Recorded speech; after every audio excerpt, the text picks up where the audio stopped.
welcome to another Blu-ray update for November 2015. This will probably be my last Blu-ray update for the year 2015 in general. Not too much here today, but kind of a mixed bag. I've thrown in some PS3 games, PS4 games, to make it kind of a Blu-ray slash PS4 update video, and just kind of lump it all in together. And it's kind of a mixed bag in terms of the Blu-rays. In fact, I think it's a 50-50 split between two companies, yeah, five on each side. We have Massive Cinema and Signal One Entertainment, who are a fairly new label in the UK, who very kindly sent me some films to review, which I haven't done yet. I haven't got around to seeing these or checking them out. I really wanted to, but I've been so busy this month with writing my book and doing my editing work. It's been very difficult to find time for any movies at all this month, but I'm really excited to start checking some of them out and reviewing them, and yeah, but I'll quickly guide you through what these are, and a little bit about them and the special features. So the first one is The Little Girl Who Lives Down the Lane.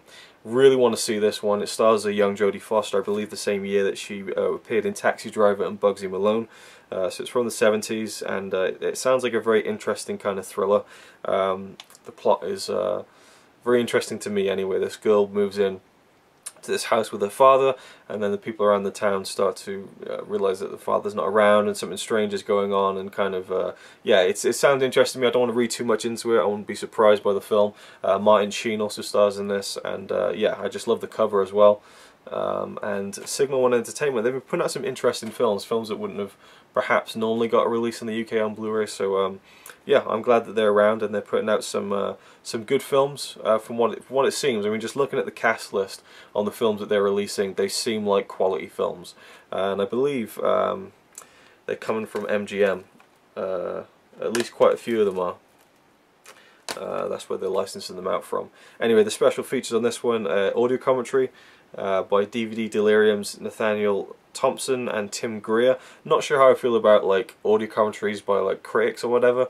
I've never listened to one. I probably never will either, but at least they threw it on there, I guess. I mean, it's always nice to have more than less, if it's quality stuff at least. I mean, maybe I'll kind of skim through it and see what it's like when I review the Blu-ray.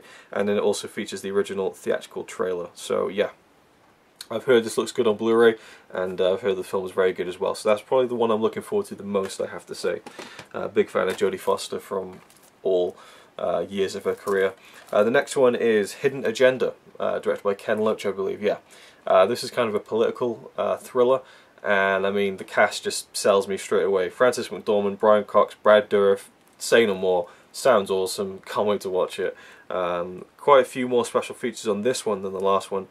Newly filmed interview with actor Brian Cox, newly filmed interview with director Ken Loach and producer Rebecca O'Brien, The Guardian interview with Ken Loach from 1992, an archival interview, and an original theatrical trailer. So they put quite a lot onto this one, which is pretty cool. I think it even says on the spine, special edition. If you can see that, it's just blindingly white. Let's have a look. There we go, roughly. It's not focusing. It's focusing on my face. You don't want to see my face, you want to see the spine. Focus on the spine. Alright, well, it says special edition. I mean, if I just hold it further back, I don't know, whatever. But yeah, I'm not really one for political kind of films, but I mean, the cast are just so good. I'm definitely going to check it out and bring you a review of it at some point. This one is another one that really interests me. River's Edge. I'm not sure who directed this one. Let's have a look on the back. Tim Hunter, not a director I recognise, I have to say, but the cast is great. We got Keanu Reeves, we got Crispin Glover, and Dennis Hopper. Three very interesting actors who, on varying kind of sides of the spectrum, can deliver performances of both the good and bad variety. So I'm interested to see which side it falls on when it comes to River's Edge. It's about a girl's body who's found. I believe it's based on a true story.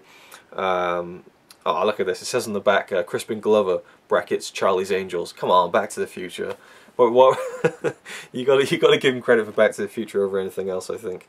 Has an audio commentary with the director, which is always good. It's great. I much prefer it when you have a commentary from the director himself or herself, for sure. A filmed introduction with Richard Linklater from 2015, which really piqued my interest. I was like, wow, if Richard Linklater likes this film or loves this film, if he's doing like introductions for it, and there's also a Q&A with Richard Linklater from 2015, with Lars Nilsson at the Austin Film Society, and also the original theatrical trailer. So yeah, if Richard Linklater, one of my favourite directors of all time, likes this film enough to talk about it and do a Q&A about it, then I'm in. I'm definitely in for that one. The next one has got another really great cast. It's got Gregory Peck, Fred Astaire. It is On the Beach, and first glance, I thought this was going to be like a, just kind of like a dreary romance, but it seems like something much different. It says on the back, after World War III is over, all life in the Northern Hemisphere is wiped out. So this is some kind of post-apocalyptic film, and it says it's one of the most powerful films of all time. So I don't know if that rings true or not, but it sounds very interesting. Anyway, I like the vibe that I get from reading the synopsis. Special features, you've got audio commentary with an expert of On the Beach. The making of On the Beach from 1959, rare 8mm amateur footage. Donna Anderson interview 2015, the actress discusses her time working with the cast and crew. Stanley Kramer's photo album, that's the director. Lobby cards, press book and stills gallery, and an original theatrical trailer. So a bunch of special features on this one too, and this also says on the spine, special edition. Actually, I'm not sure if the other one says it as well. No, it's just Hidden Agenda and this one, I guess because they had a lot more special features to put on there. And yeah, the next one, the last one, is Last Embrace. Again, know nothing about this film, never heard about it before, but it's got Roy Scheider from Jaws, who I love, and it's also directed by Jonathan Demme, who did Silence of the Lambs. So, and it's supposed to be a thriller. So again, it says infused with the spirit of Alfred Hitchcock, and featuring performances by John Glover, Christopher Walken also, and Charles Napier. Charles Napier, man, legend. And we have an audio commentary with a film expert, David Thompson, lobby cards, poster and stills gallery, and theatrical trailer. So yeah, I will get to these eventually, and just check them out. Just do some research. I mean, I heard about them on Blu-ray.com and was very interested by the films they were releasing. They're very much an up-and-coming kind of label, so it'll be interesting to see where they go into 2016. I've seen some of the press stuff for next year, which again is really interesting to me. That's what I like. I like films that you wouldn't ordinarily, pick up and buy. Films that you've never even heard of, but star people that you like Little Girl Lived Down Lane, never heard of it before, or River's Edge, never heard of it before. So yeah, that to me is when film is exciting, when you get to stuff that you've never heard of before, but that sounds really interesting and people say are good, and it's just fun to just discover those kinds of films. So Signal One Entertainment, do some research, check them out, see if there's anything you like, and yeah, just trying to get the word out for the company, because I like to support smaller labels who do more interesting releases, rather than, hey, look, I'm going to review the latest Disney film or whatever that everyone's going to buy anyway. So there we go. That's why I opted in to review some of those titles, and I will at some point. Now, next we have Massive Cinema. Yeah, there was a sale on, and I managed to grab a few things, and yeah, so a few more to knock off the collection behind me, which, as you can see now, if I just duck down, it's completed the shelf. And oh, did you get a look at my receding hairline there?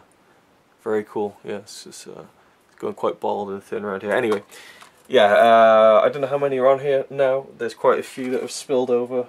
Well, I don't know actually. Well, I guess with these not on the shelf, it's spilled over by 6 titles. So I don't know. I can't remember offhand how many are actually on that shelf. But it's braced at the end by the Alfred Hitchcock box set, and then here I've put like a book there and stuff, because we've moved stuff around. We've got a new unit underneath the shelf, so there isn't anything to kind of block that into place. That's the only thing I don't like about these shelves, is that there's no ends on them. I haven't got any good bookends to kind of keep them in place and keep them straight and stuff. What am I talking about? I should be talking about these films, but yeah, the collection's overflowing now, and I can't remember how many I've got. I think I only have like 28 or 29 left to get to complete the first 100 spines, which is very cool. And yeah, let's get on with this. Let's do it in spine order, shall we? Let me just shuffle these around a little bit. They're all in the between 50 and 100. I'm trying to go for the earlier ones so that they don't go out of print and that kind of thing. But again, the prices were just too good to not kind of knock these off.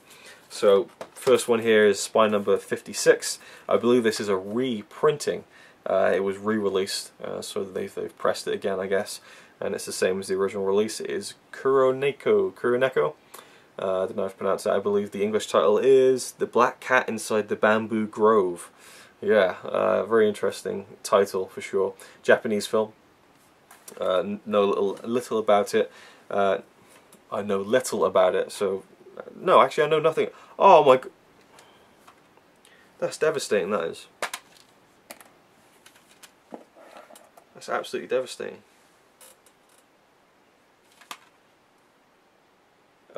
Yeah, so basically I just realised that the case is broken at the bottom. If you can see there, there's a big chunk of it missing. Oh my god. Just look at it. Look at the horror. I mean, you can't replace these cases easily, so I might have to write a very kindly worded email to Eureka to see if they can sort me out with a replacement case, because that's really, it's a shame. Basically what happened was I got three from Amazon, and they turned up ravaged, absolutely ravaged in the pack. I mean, it just looked like someone had played football with it. It looked like my Massive Cinema package had been kicked around by Ace Ventura.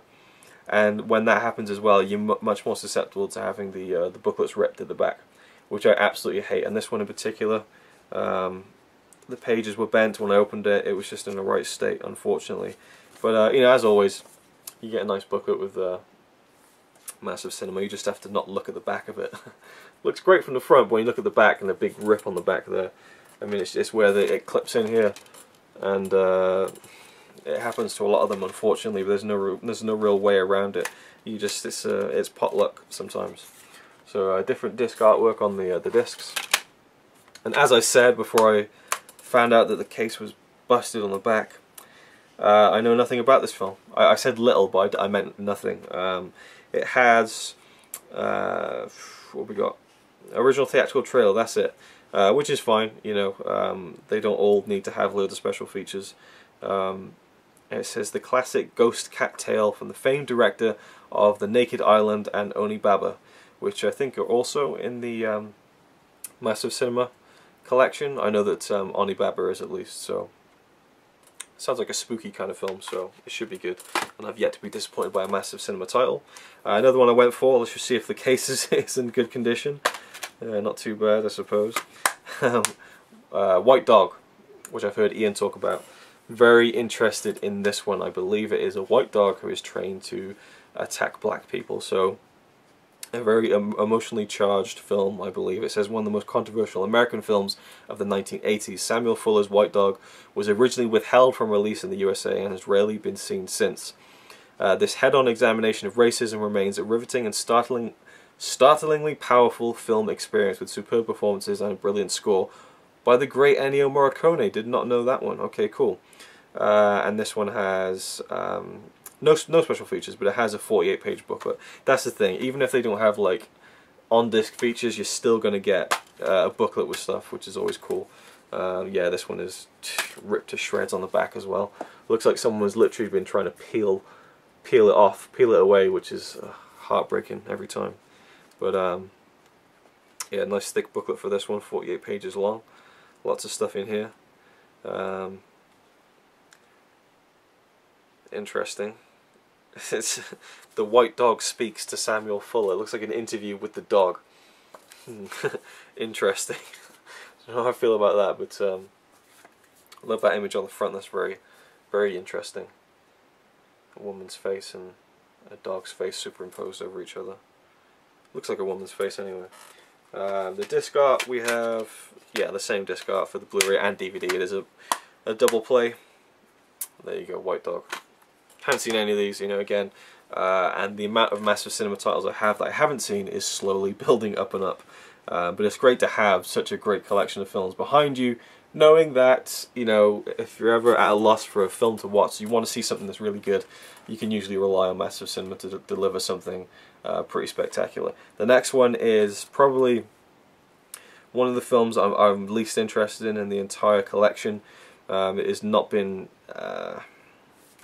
received well by a lot of people, particularly on Blu-ray.com. A lot of people don't like it over there, but it is number 63. Oh, I went out of sequence. It doesn't matter. This is spy number 81. This is spy number 63, Simon Killer. I don't know anything about the plot. I think it's a thriller. Simon Killer, the thriller? I don't know. It says a deeply disturbing character study of a handsome and sociopathic American in Paris. Writer-director Antonio Campos' Simon Killer hones further the psychological perceptiveness and keen filmmaking craft exhibited in his acclaimed feature debut, After School. So yeah, I just want to dive into it and watch it and not really look into the plot too much. We have a shit ton of special features from what it looks like on the back here. There is his 2007 Cannes nominated short film, a 29-minute interview with him on the aesthetics of the film, an interview with him and I believe some of the actors, conversation with moms, an interview with the mothers of the director and I believe the actor of the film, which is interesting, a selection of behind-the-scenes rehearsal footage featuring alternate takes, original theatrical trailer, and a 52-page booklet. So this is a recent film, 2012, and so obviously the director is on hand to kind of you know, deliver a lot of these special features and stuff. The booklet has an interesting look on the inside. The back is absolutely torn to shreds. I've managed to push it up a little bit, but it was ripped really bad. It's interesting. Got some alternate kind of poster designs there, but yeah, one disc on this one, not a double play. And it has some inside artwork of the main character, I believe, as well. Now, I just wanted to check something because it looks like, yeah, I'm not having much luck with these covers. There's a big slice down the back of the cover there. Luckily it hasn't seeped over to the artwork, but yeah, it looks like a spine slash, but not on the spine, on the back. So, frustrating, really frustrating. That's one thing I like about the Master Cinema, is that you're not too likely to get damaged copies. Like if you got, you know, like Shout Factory or someone, or Scream Factory, who release films with slipcovers, there's so much chance that you're going to get a dinged up slipcover and it's going to really bother you, if that kind of thing bothers you. And it bothers me, so yeah. Sometimes you do just get banged up cases and things, and oh, I don't know. I'm worn out this month from writing like over 65,000 words so far this month over the past 3 weeks. So yeah, forgive me if my thoughts are completely scattered on this one. The last two I have are spy number 58 and 59, two films by Claude Chabrol. Don't know if that's how you pronounce them. And let's have a look if there's an English translation to the titles here on the back. Doesn't seem to be, but I believe one is called The Cousins and the other one is The Something Else. But we have Les Cousins, I'm terrible at pronouncing, and Le Beau Serge. Really don't know. So the first one here. Oh, it says right underneath, I think. Yeah, okay, idiot. The English title's right on the front. The Cousins and Handsome Sergey, I don't know, so I guess Sergey is the character name. So yeah, two French films from the same director, and quite a lot of special features actually. For The Cousins we have original theatrical trailer, a 47-minute documentary about the film, a short film from the director from 1964, and then on this one, The Handsome Sergey, we have a 56-minute documentary about the making of the film. Wow. And another short film from the director from 1962. That's really cool. So that's kind of like, if you like this director, you know, you get in two of his short films with these, and also like pretty lengthy making of documentaries. That's pretty cool. Both have booklets, of course, all that good stuff. I'm not going to bother looking to see how badly ravaged this booklet is, because it'll just upset me more. And there we go. Naked woman on the disc, which is always fun. So there we go, 5 more Master Cinema titles to add to the collection, which I still haven't seen. Again, I need to get around to it, but time just isn't really on my side this month. And I was going to talk about PS4 games. I certainly don't even feel like it because I've rambled on for so long, but let's just get to it. This one I won't even talk about that much, but I got Batman Arkham Knight, and I did a video about it, but just in case you didn't know, I've streamed the entire main story of this game. I had to put a lot of work into the last few parts for a certain reason, which you'll see if you watch the videos. So if you want to head over to my gaming channel, The Dipwits, you can see me play through this game in its entirety. I'm trying to play through it and do all like 200%, but I'm taking a break from it for now. For now, and so I'm trying to rush through it now. So I'm stumbling over my words. I'll get back to it and complete all the Riddler challenges and stuff, and I'll stream that as well and put that up on the channel. But for now, the main story at least is done and recorded on my gaming channel, The Dipwits. The next one is Guitar Hero Live. This is a new Guitar Hero game. If you haven't heard of Guitar Hero, what were you doing in the late 2000s? Seriously. A series of games where you have an actual guitar controller with 5 colourful buttons and you just play along to songs on the screen. I believe there was Guitar Hero 1, 2, 3, World Tour, Warriors of Rock. There was all sorts of Guitar Hero games, Metallica, Van Halen, Aerosmith, loads of tie-ins and things like that. I love the game. It's a great kind of party game to play with friends, but also just on my own I like playing it a lot. In fact, in September I was playing some of the old ones like Warriors of Rock, and I played a bit of Beatles Rock Band as well. Still have one of the guitars that still works. This one is the new one after about 5 or 6 years. They just stopped completely. I guess the market dried up and they were just pounding those games out.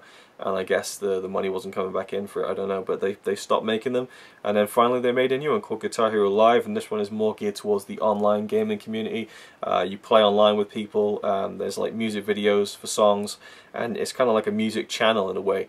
So you just jump in and there'll be a song playing and you'll start playing along to it, and whatever, you get points, and you can play songs on their own as well if you want. And there's a little story mode where there's like filmed HD real live action footage from point of view of where you are as the guitarist, getting onto stage with different bands around the world at bigger and bigger venues, and just it's really, really cool.